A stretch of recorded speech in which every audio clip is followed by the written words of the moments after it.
This exercise is designed to strengthen the muscles in your thighs and buttocks. Begin by standing upright in your neutral position. Take a large step forward with one foot and place your hands on your hips, making sure your body is still facing directly forward.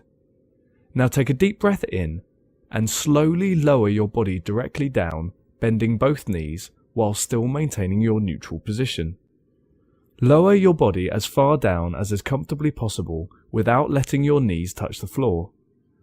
Once achieved, breathe out and slowly straighten both legs, raising your body back up, and then repeat the exercise. The movement should be smooth and controlled.